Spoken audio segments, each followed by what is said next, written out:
नमस्कार साथियों, स्वागत है आप सभी का द डस कोर्टरूम में। और आप सभी देख रहे हो कि हाल ही में इलेक्शंस जो है वो ओवर हुआ है और यहाँ पर एक दृश्य जो है वो सामने आ रहा है और एक बहुत बड़ा सवाल ना कि मेरा है बल्कि पूरे देश की जनता का है। आपने सभी ने देखा है कि कई बार क्या होते हैं कि कई नेता ऐसे होते हैं जो कि इलेक्शन से पहले या इलेक्शन के बाद पार्टी बदल लेते हैं। और अगर मैं हाल ही में बात करूँ तो यहाँ पर हरियाणा के एक लीडर हैं किरण चौधरी जी, जिन्होंने कांग्रेस को छोड़कर बीजेपी ज्वाइन किया है।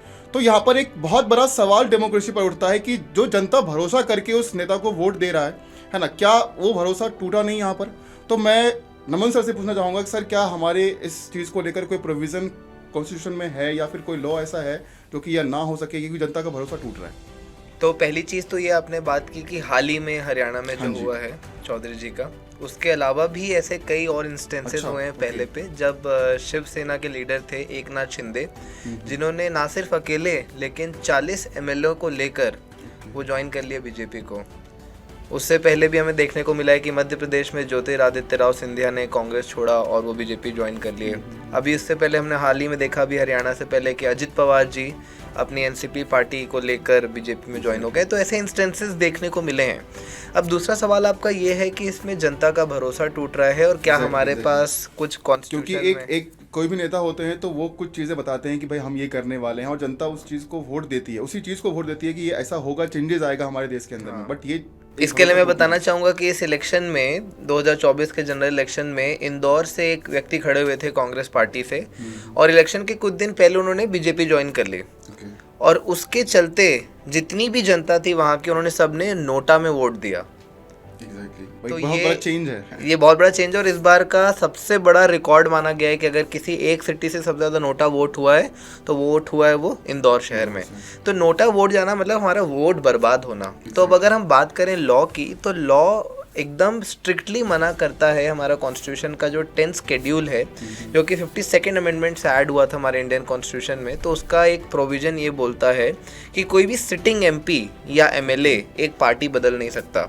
तो या तो वॉलंटरी छोड़ना होगा, जैसे हम फॉर्मल रेजिग्नेशन दे देते हैं, या तो वो पार्टी की बात नहीं मान रहा होगा। अब कैसे?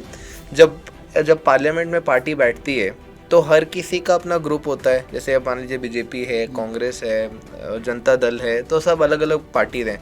अगर आप एक पार्टी से बिलोंग करते हैं और आप पार्टी की आइडियोलॉजी को सपोर्ट ना करते हुए वोट नहीं दे रहे हैं, तो वो भी एक प्रकार का डिस्क्वालिफिकेशन माना जाता है।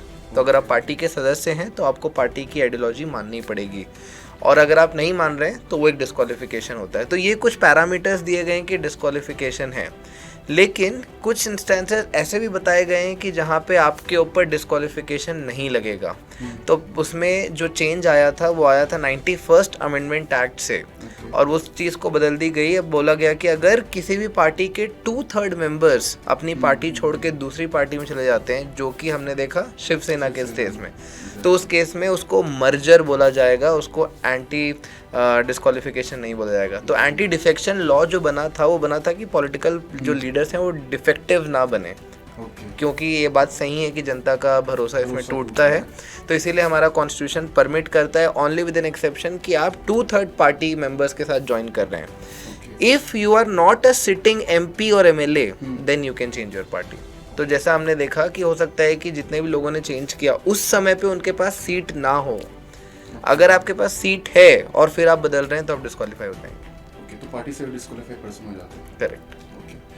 तो ऐसे ही महत्वपूर्ण जानकारी के लिए आप सभी लोग हमारे अड्डास कोर्टरूम को फॉलो कर सकते हैं, जो कि Clatter.247 यूट्यूब चैनल पर सिर्फ आपको दिया जा रहा है। तो सभी लोग इस चैनल को सब्सक्राइब करिए और डेली अपडेट्स के लिए बेल आइकन को जरूर प्रेस कीजिएगा। धन्यवाद।